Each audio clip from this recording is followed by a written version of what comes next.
The Pride Podcast Productions.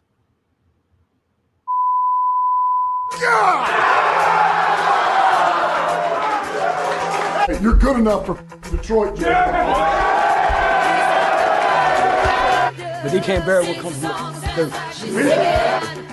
Doesn't matter if you have one ass cheek and three toes. I will beat your ass. Here comes that pressure. Mayfield in the middle. It's intercepted. It's Derek Barnes. Seattle's got to make a stop. Amon-Ra St. Brown's going to throw it back to Goff. Who had that on the bingo card? And a second. Oh, here's a little trickery. St. Brown back to Goff. Lead flickers. Got Laporta wide open. Sam Laporta. Foot race towards the end zone. Diving. Touchdown. Unreal. 52 for the win. It is just good. Just inside the upright. Jake Bates, hometown hero. And the Lions have come all the way back. Here comes the heat. It's Hutchinson again. Number 3, the hat trick for Aiden Hutchinson. Blocked there by Zylstra. It's caught by Jamison Williams. There he goes. Foot race with Miller. Foot race with Savage. That is 6 for number 9.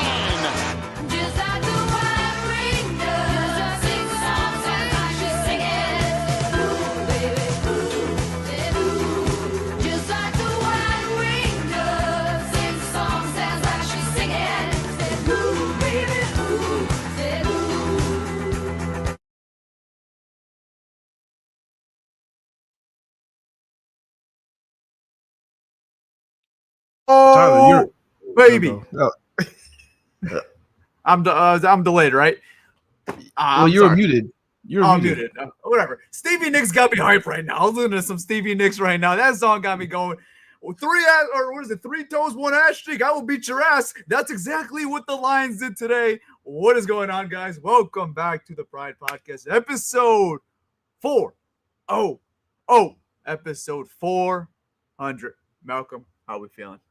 Woo, man, let's go.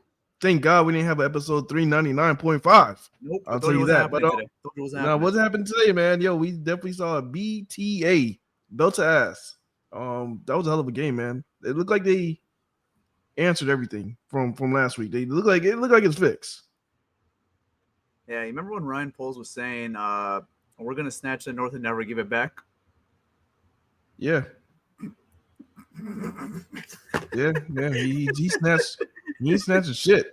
He ain't snatching shit right now. I mean, the Bears. I mean, they're in another category right now. But at least we won. That's all that matters. We don't have to worry about that. We'll talk about our squad. All right. Let's start off with the offense, because that was, I think, a big question after last week, right? You know, they weren't able to score a touchdown to the very last drive of the game. Today they go out there and score 52 freaking points. Jared Goff throws 23 for 28, 334 yards, and passes for 5 touchdowns. 5 passing touchdowns. Malcolm, what is the reaction to that? I mean, it's a complete turnaround from last week. I mean, you look at the offensive coordinator, Johnny Moore. You're looking at how the play calling were. The play calling was amazing this game. I mean, this is what I was talking about. This is what the creativity that I saw that was missing from last week. This is like a creative offense. You saw a lot of guys in motion, a lot of just a lot of plays, a lot of good plays, good play calling from Johnny Moore. And then the offensive line also played really well. Running games got going, and then Goff was on absolute fire. He was a complete heater today. He was just on fire. So yeah, they answered. They bounced back from last week. That's good. You know, the nice thing was it was confidence. It felt like a very confident team today. It felt like, you know, they were the better team today all the way through. They were home. They knew they needed it really badly. And it feels like there was no panic from this football team whatsoever from what happened last week, even after all the noise that people were talking about last week, what happened in Green Bay. They came in confident. They came in calm. They knew they were the better team. They knew they needed this one. And I saw just a much better team today. And I want to start up front because that was the unit I was the most critical of. You know, I wasn't as critical on Johnny Moore, and I wasn't as critical on Jared Goff. I want to start off with the guys up front because it was a way, way more encouraging day for those guys up front. Starting off with Penei Sewell, Graham Glasgow at center was a lot better today. Tate Ratledge, a lot better. Everyone, everyone gets credit. Yeah. Mahogany, Decker, him playing out there with an injury, man. Like that was just really, really encouraging stuff. A lot of time for Jared Goff in the pocket. And like you said, was able to make those reads, and you saw the motions, was able to get his receivers open. Just overall, really good day. And I think it really starts up front, man, because that was a unit that was really scrambling last week, a lot of miscommunication, and it looks like they cleaned a lot of that today and throughout the week. And it looks like this is the unit that, they want to obviously be. And if you were worried about last week saying, that window's closing, they showed today that this team is still here to stay. This is still the 2024, 2023 lines that they've built up, and it's not going anywhere anytime soon. This is still the Detroit Lions brand of football they want to play. And man, oh man, that felt like one of those good games from last year. If it was Tennessee, Jacksonville, whatever game you want to bring back, that was a good old ass kicking that this football team really, really needed, and this fan base really, really needed, because they were rocking there in Ford Field. You guys deserve a lot of credit there. You guys were rocking it that place. It was loud from the get-go, and the team responded to your energy. Yeah, that whole F. Ben Johnson chant actually went viral. Yeah, man. Those fans, man, they definitely showed out today, man. But man, you gotta tip your hat off to that offense. That offense. I mean, if you would have, just looked at the game and not looked at who was coaching, you'll think it was the same team from last year as far as offense wise. How efficient they were offensively. Running game was going, passing game was going. The good thing about this team, I think they're like what he wanted, Johnny Moore. He wanted to take more deep shots, and it looked like that's what they're doing. They're taking more deep shots. And we saw it this game, man. Jamo's freaking, he's a weapon. Armor, man. Amon St. Brown, three touchdowns for Amon, man. Wow. Yeah, I'm loving this passing game right now. Like they said they wanted to be more vertical offense. That was the identity last year, but this passing game looks a lot more confident and spreading the ball around really well. And I guess you won't really see that today because it looks like Amon really got a majority of the catches for this team. But the targets wise, it felt like it was spread out all day. Goff and JMO were trying to connect on one all day today. They finally hit one on the end. That was an electric stuff. But just getting Jameson Williams involved in this offense, man. You see when he just gets his ball in the hand, that's when it gets really scary for opposing defenses. Just get the ball in his hands and let him work, man. Let that speed show off, man. Yeah. And I like that they're trying to get him more involved in the game. And I think that shows with the Lions contract extension that they gave him last year. They want to get this guy really, really involved, man. He's a weapon, like you mentioned. Yeah, I mean, he's gonna make the teams. They have to respect us. They have to respect our deep game because of JMO. They have to. Like teams can't just sit and play cover one and have one safety deep in the middle when JMO's on the outside. That's impossible. You have to respect it, and you have to play two safeties high. Right. What do you think about the running game? The carries wise, David Montgomery and Jahmyr Gibbs. Gibbs gets 12 carries for 94 yards, average of 7.8, gets one touchdown, hit a long of 42. Monty has 11 carries, 57 yards, 5.2 average, one touchdown as well, as a long of 18. What do you think of the Lions running game today? Beautiful, man. I love how they ran the ball.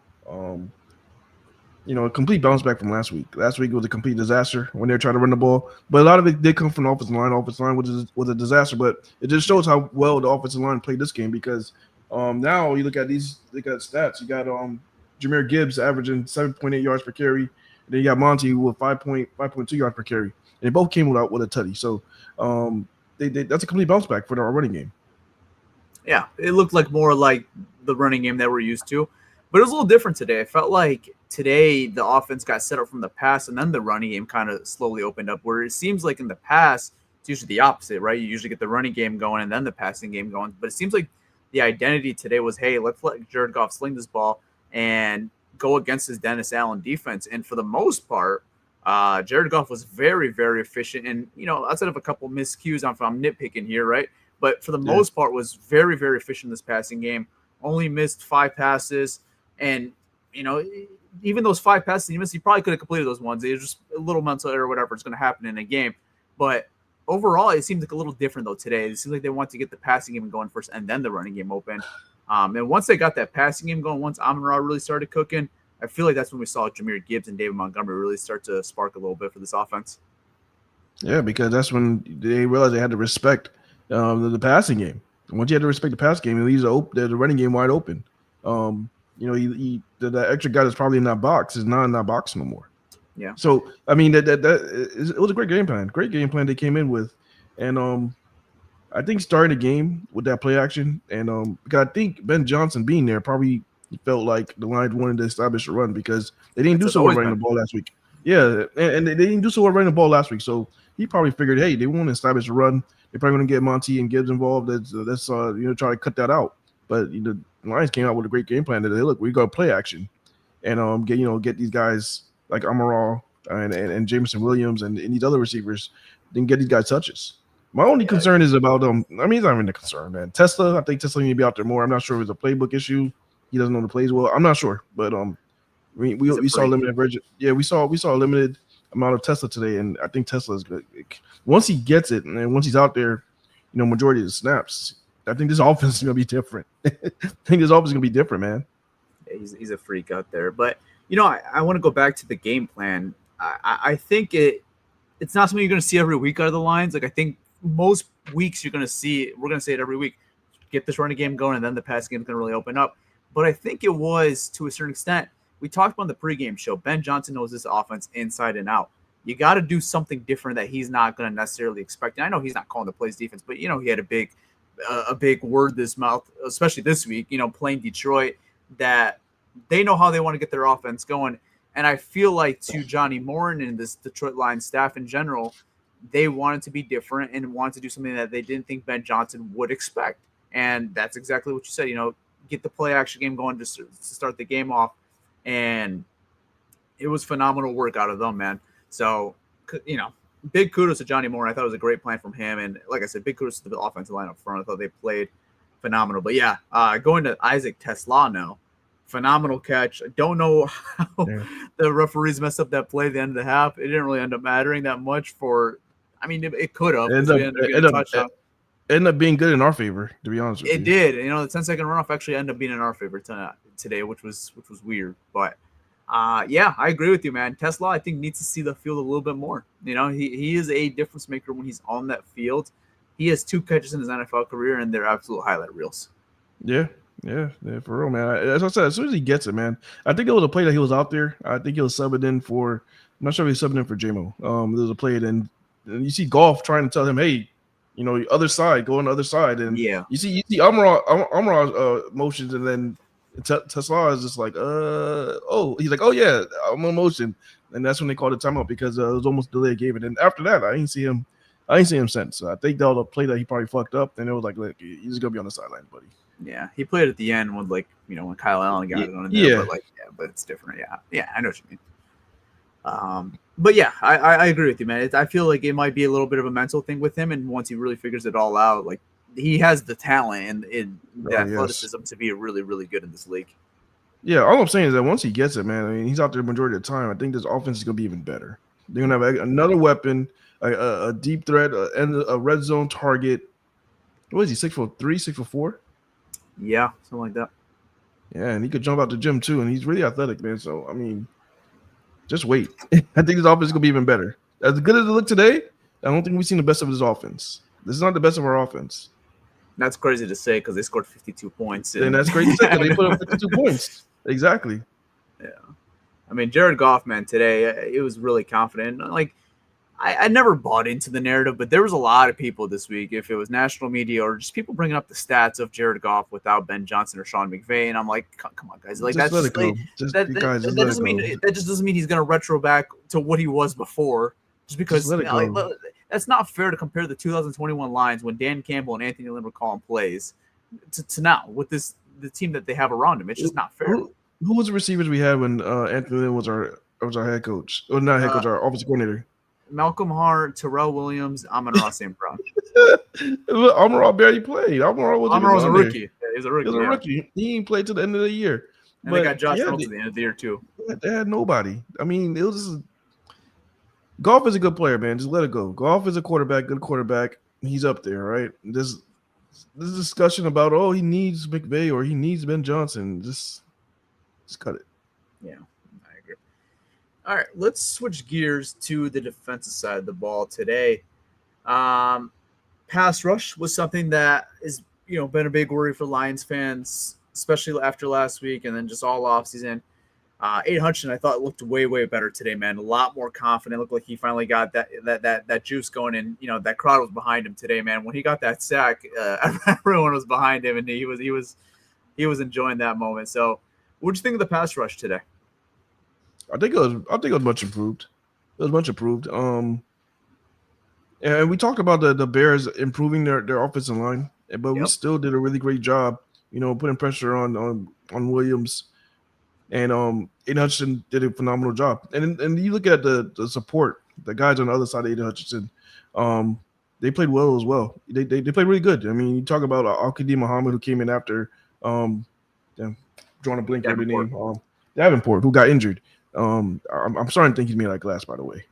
But that's not the point. Even Davenport got a sack. So the support on the other side is contributing. So that's all that matters. I mean, I just want guys to contribute on the other side of Hutchinson and get some sacks and help them out there.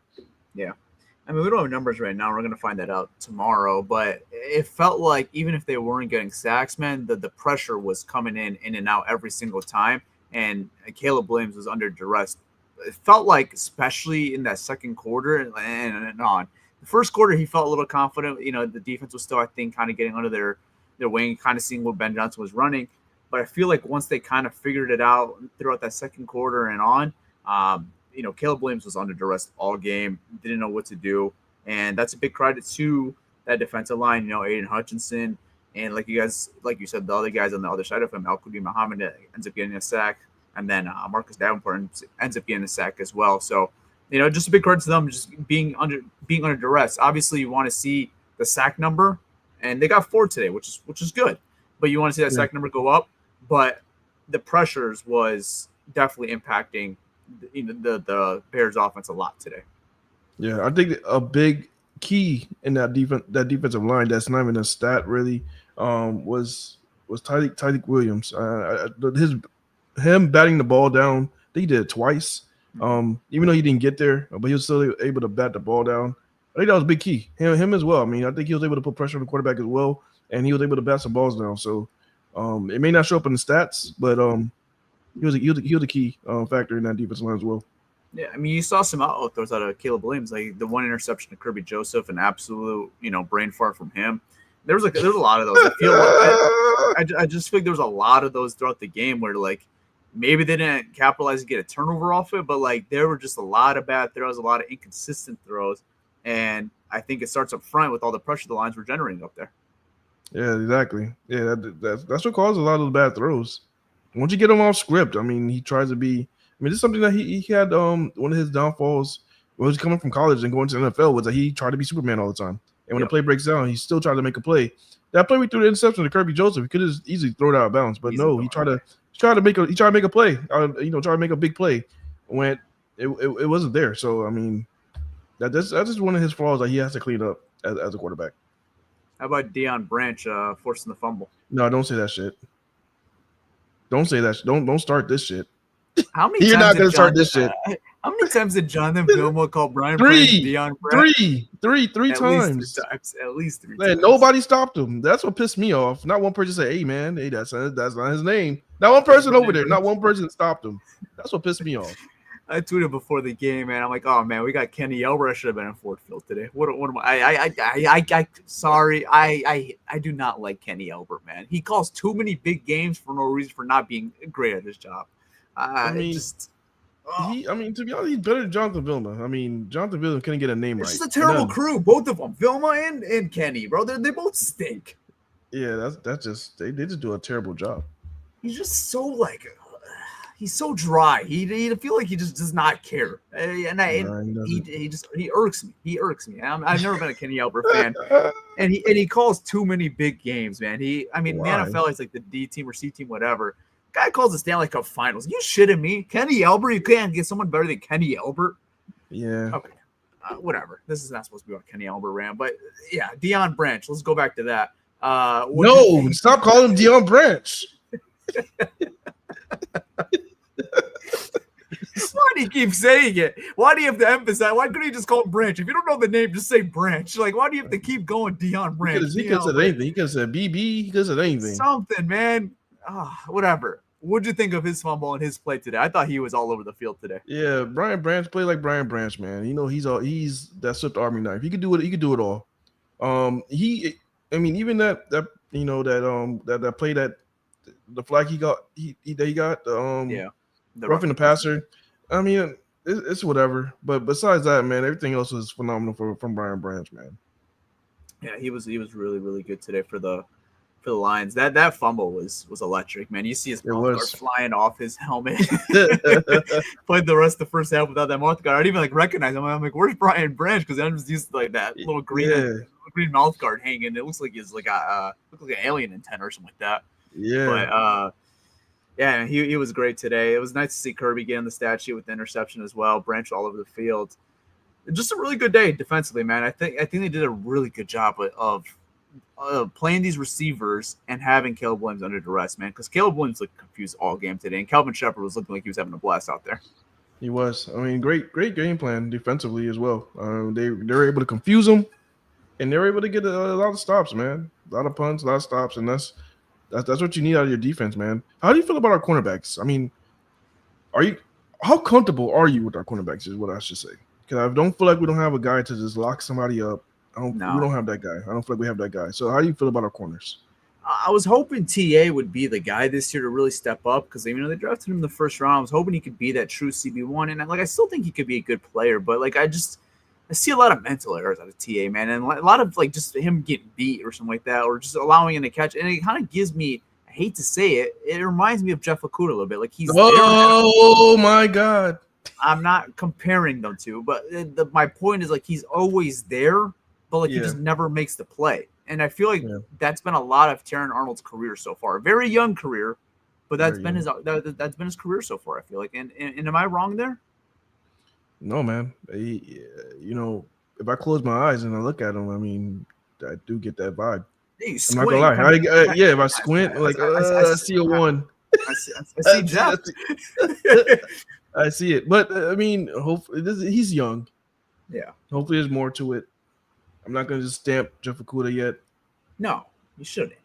But I mean, this would be a little critical about this defense and our corners. I mean, I think we downgraded a little bit from Carlton Davis. I think Carlton Davis was a better corner than both of these guys, right? Than Reed, yeah. Yeah, Reed was getting a lot of good, nice tackles, especially on the bubbles and the screens like that. But coverage wise, you could see a little bit of a downgrade from I guess what Carlton offered. I mean, it's still early, but it wasn't great, man. I feel like they're not targeting Reed as much. I feel like they're really picking on Arnold a lot more, especially in the passing game. That's just something you pick out the weak link. Yeah, that's just something you want to see corrected going forward because you're going to play some really good teams coming up. You have some really good receivers coming up. Yeah, we got one next week. We got Baltimore, and then there's 2 more weeks or Cleveland, and then you got Cincinnati. You got to deal with T. Higgins and Jamar Chase. You got to correct it by then, So I don't love the cornerback play.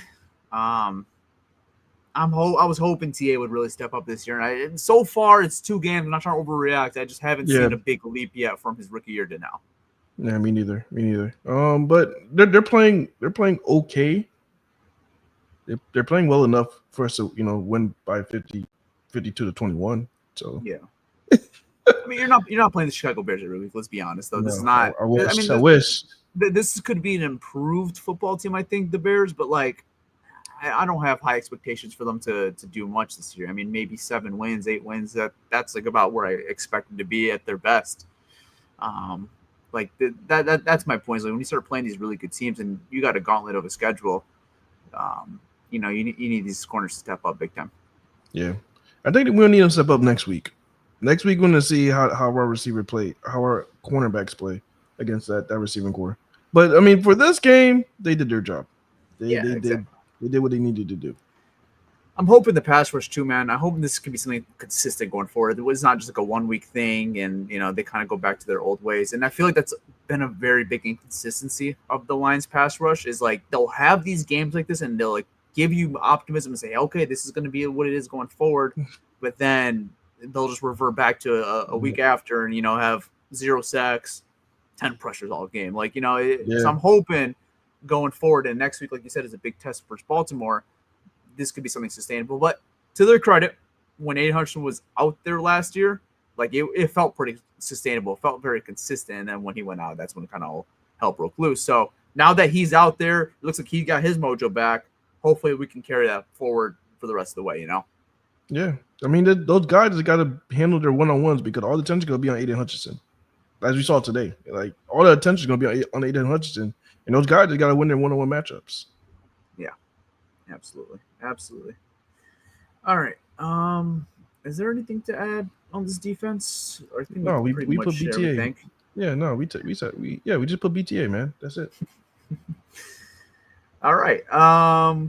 Let's do Oops Doopsie and Ball of the Week, I guess, right? That's it, right? Yep.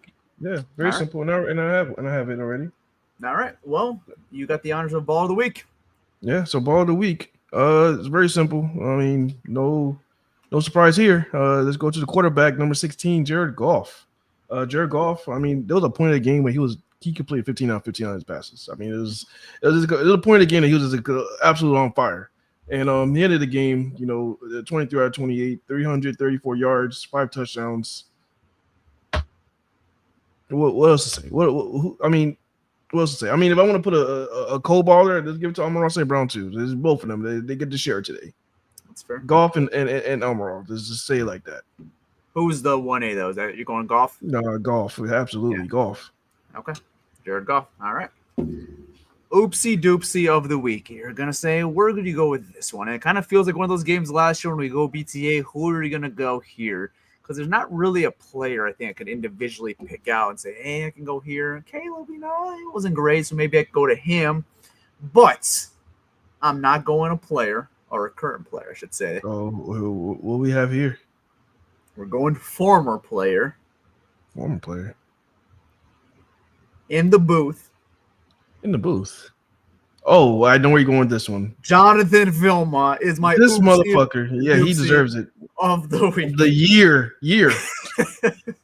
I mean, my goodness, man. Every single time he said Deion Branch, he just kept pissing me off every time. You know what? Strike one, you make a mistake. It is what it is. Yeah, strike two, all right, we'll fix it. It's correctable still. Strike three, hell, we're done. No, you're done. Oops, of the week. That was the capitalize. You said it 3 times, you're done. If you said it once, I maybe let it slide. You say it twice, okay, you're probably not oops of the week. You're a bonehead, but I'm not. I won't give you oops of the week.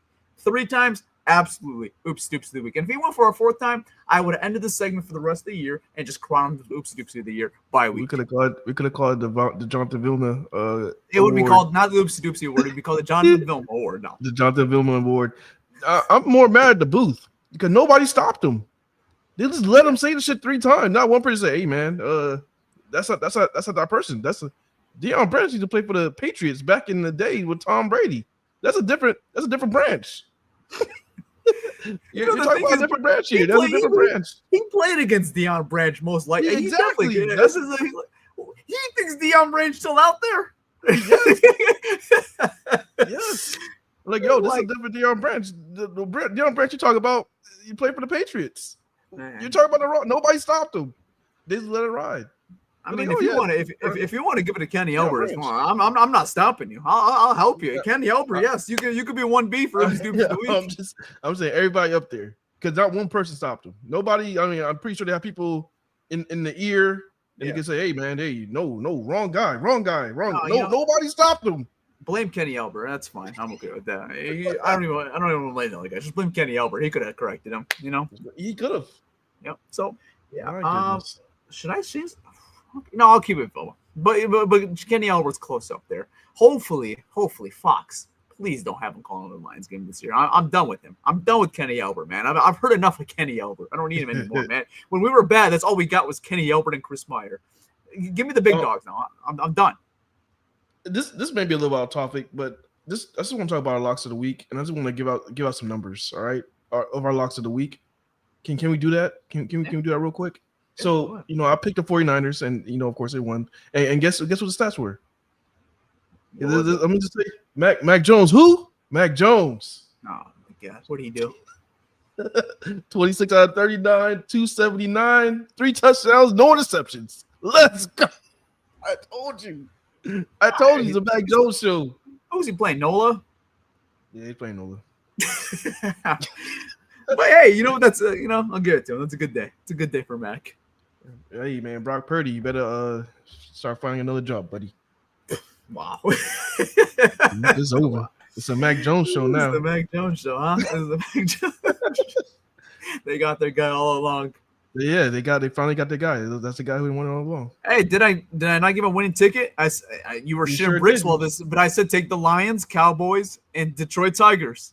And then it hit. It all hit. It sure did. It was a good day for betting. It was a very good day for betting. I just don't know if I hope I didn't tell you to say take the spread. I might have said taking the spread earlier because they didn't cover the spread. They only took the money line. So I hope I told you to take the money line because I took the money line. Money line for what? What team? Cowboys. Oh no, you said the spread. Well, if you was it the spread at like one something? Was it the spread at like one something? No, like 1.5? That was a 5.5 spread. Oh shit! Yeah, they took the spread. Yeah, they come for your head, bro. Well, I don't remember. I don't remember what you said about that. I cashed out. But hey, man, at least you cashed out. You cashed out. I cashed out. It was we all cashed out. Let's go. I was gonna say. I just remember. I think I said spread earlier. I didn't say take the money line. Yeah. Oh, I remember you saying the spread for the Lions game. I mean, I remember you saying money line. Yeah, I didn't love the spread for the Lions game. I said you said money line. You said money line. You're Lions right. game. So I said take the spread for the Cowboys. Oh, well, hopefully they said maybe this guy I like the Cowboys, but I'm gonna go safer. So I hope you guys went safe. If you guys tailed it. Yeah, that's wild. Well, that was a crazy game. That was a crazy game. I was shitting bricks, man. I put a little too much money on that game. That got me too invested into that Cowboys game. Yeah, I'm not gonna lie. All right. I think that's it. Then that's all we have on this episode 400, and it's poetic, man. Lions, they didn't just beat the Bears; they whooped the Bears' ass. That was a true FTB, man. FTB, yeah. Fuck the Bears. Yeah. All right, guys. We will see you guys later on in the week. Game preview for the Baltimore Ravens. Monday Night Football. A little extra rest for the boys. So we'll see you guys. Is there Baltimore people that we could link up with? Do you know any Baltimore pods? We'll find somebody. Not on top of my head, but I'll look into it. We'll find somebody. Yeah, we'll look into it. Yeah, we'll find somebody. Hope you guys all enjoyed. We will see you guys later on the week for the game preview for the Baltimore Ravens. Peace. All right, your boy Malcolm and everybody celebrate that win, man. We are out. Peace.